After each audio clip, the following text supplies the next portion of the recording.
Hey everyone! Welcome to the Bolt and Volt channel. In this video, we're going to get familiar with a digital multimeter. This handy little tool is super important for measuring voltage, current, resistance, and a bunch of other things. Once you learn how to use it, you'll be able to tackle your electronics projects with ease and even use it for everyday tasks. So if you're ready, let's dive in and learn everything step by step.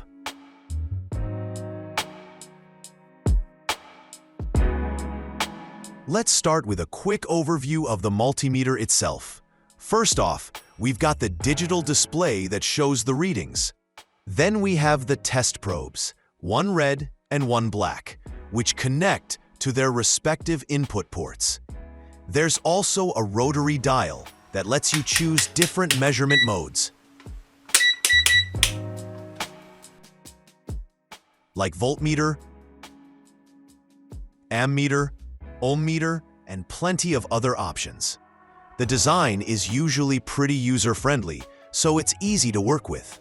We'll go through these parts step by step so you can use it with confidence.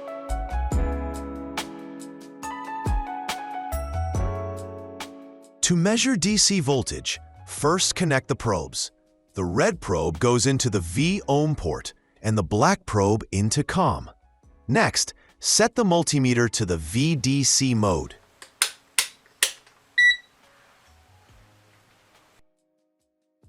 Here, we've got a 12-volt power supply, and we want to measure its voltage.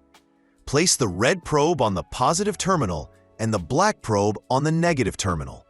The display should show around 12 volts. It's that simple to check the exact voltage of your power source.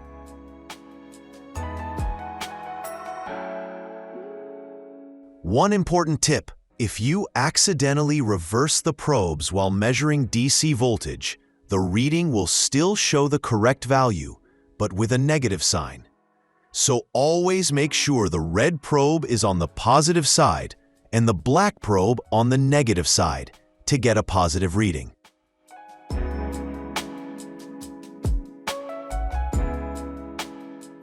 Now let's measure AC voltage. The most common AC source around us is the mains power, which is about 110 volts in some countries and around 220 volts in others, like here. To do this, set the multimeter to the AC voltage mode. Connect the probes the same way as before, red to the V port and black to COM. Important safety tips: measuring AC mains voltage can be dangerous, so be extra careful. Make sure your hands are completely dry. Check that your multimeter and probes are in good condition. Always use the correct voltage range. You can find the maximum safe voltage written near the input ports on the multimeter, and the probes usually have their own voltage rating printed on them, usually higher than the meter's limit. Once everything is safe, carefully touch the probes to the two terminals of the AC source, and you'll see the mains voltage displayed on the screen.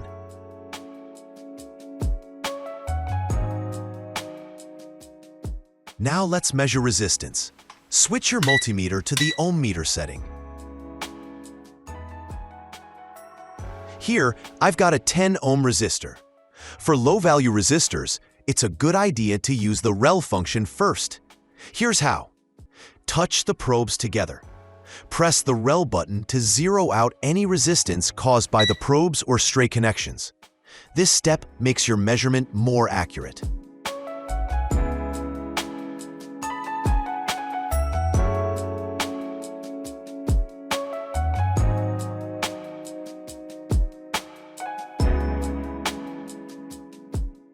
Next, connect the probes to the two ends of the resistor.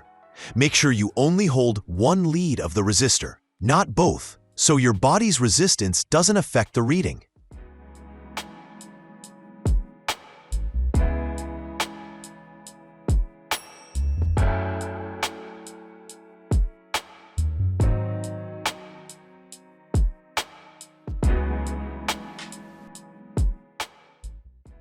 For something like a 2200 ohm resistor, 2.2 kilos, most digital multimeters will auto-range and pick the right scale.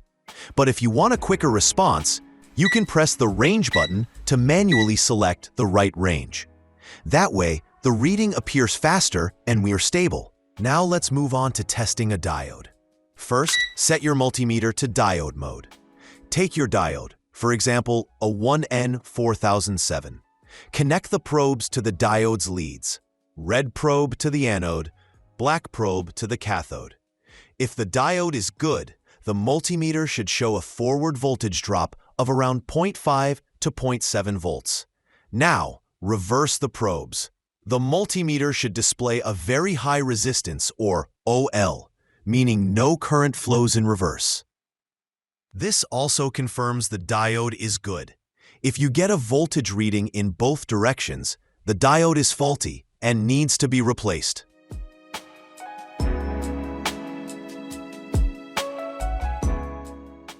For continuity testing, set your multimeter to the beep or continuity mode. First, touch the probes together. You should hear a beep.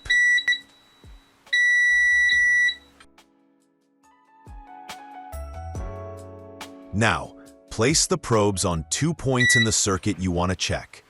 If you hear a beep, that means there's a good connection between those points.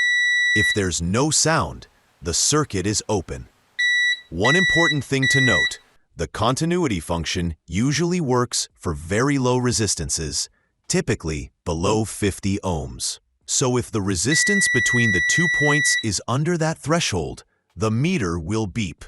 It's still a good idea to glance at the display to see the actual resistance value.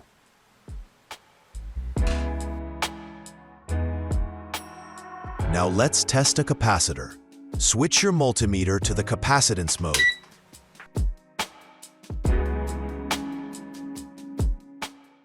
Keep in mind, this feature is usually better suited for smaller capacitors, typically in the nanofarad range, and it might not give you the most accurate reading.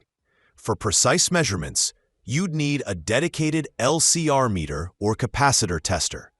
Here, as an example, we'll test a 100 nanofarad multi-layer capacitor and see what value the multimeter shows. To measure current in milliamps, first move the red probe to the milliamp port and set the dial to the milliamp range. Important: always check the port's limits. For example, if the fuse for this port is 400 milliamps, never exceed that current, or you'll blow the fuse. Also, remember that to measure current, the multimeter must be connected in series with the circuit, not in parallel like with voltage. Let's take a 2200 ohm resistor and a 12-volt power supply and measure the current flowing through it.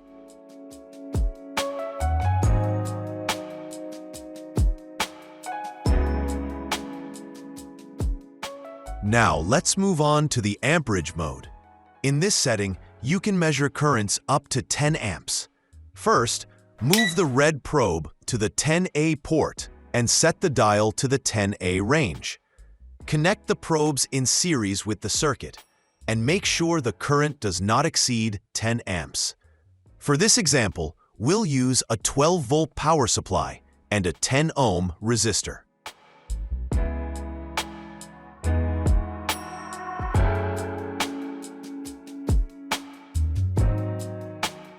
As you can see, the current is around 1.15 amps.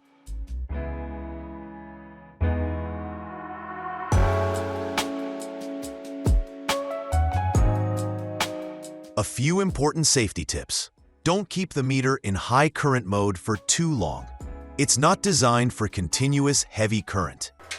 Never connect the ammeter in parallel with a power source.